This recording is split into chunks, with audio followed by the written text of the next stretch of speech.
Indonesian President Joko Widodo has officially handed over the G20 presidency to India as leaders concluded their summit in Bali. The group of 20 major economies adopted a joint declaration deploring Russia's war in Ukraine in the strongest terms. However, the statement mentions that some members have differing views on the situation and sanctions against Moscow.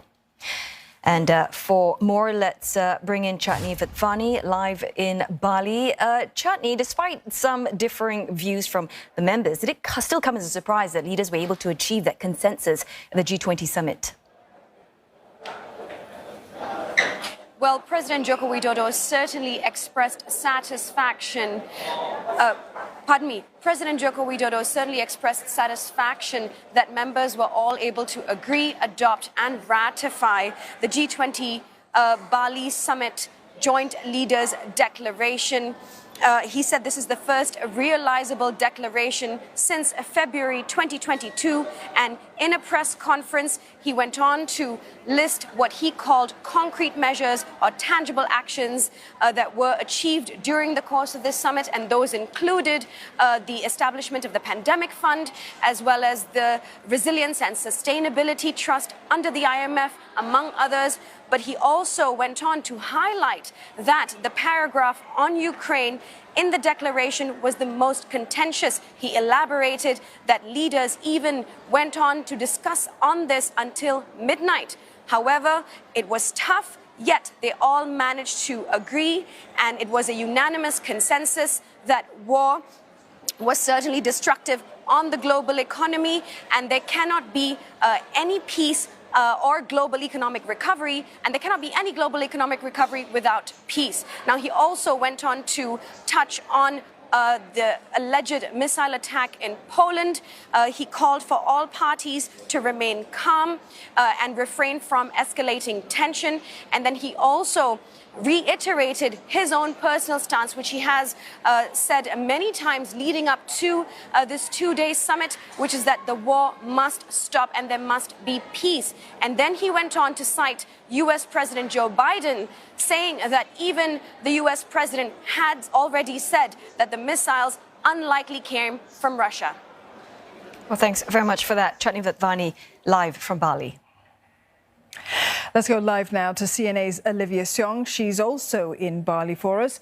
Olivia, Russia's war in Ukraine, it dominated the G20 talks as well as their joint declaration at the end of that summit. And it's also put China's relationship with Moscow under the spotlight. Many world leaders would have been able to press the Chinese president on that point. Do we know if that had any impact at all on President Xi's talks there at the summit?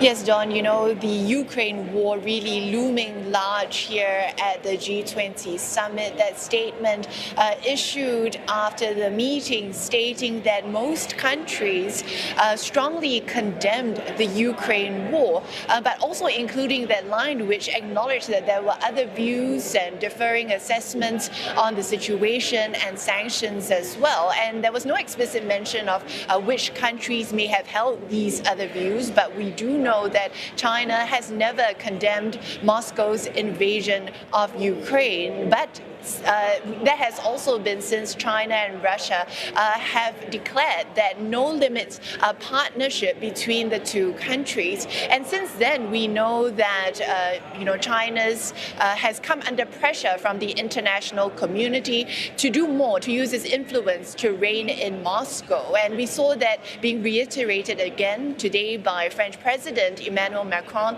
in a news conference in which he said that he believed that China could play a greater mediation role in helping to ensure that the Ukraine war and tensions there do not escalate. We also saw, following his meeting on the sidelines of the G20 summit yesterday, that both leaders had reiterated their position to prevent the use of nuclear weapons. Now, this is significant because it's seen as rare criticism by China of Russia, although we have to note that that information of and that part of the discussion had been mentioned in the French readout. It was not mentioned in China's readout, and other mention of this similar reiteration of opposition of the use of nuclear weapons by Mr. Xi also mentioned in European countries' readouts after their meetings with the Chinese leader.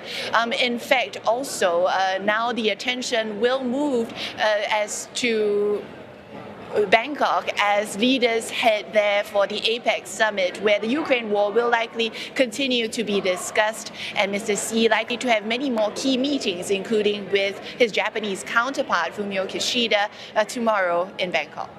Olivia, thank you. Olivia Seong there reporting for us live from Bali. Singapore Prime Minister Lee Hsien Loong is calling on world leaders to develop consistent international regulation for digital assets. He spoke at the G20 summit and explained that as digital innovations become more interconnected with financial markets, they can create potential risks to financial stability. Mr. Lee suggests the G20 work with relevant standard-setting bodies to develop international regulations to address these risks. He says a common platform of cross-border rules and frameworks needs to be improved for ease of doing business. The Prime Minister cited digital economy agreements with Australia and the UK, adding that Singapore hopes to expand this network. He argues that digital innovations can also be utilised to boost trade, enhance financial inclusion and improve the delivery of services.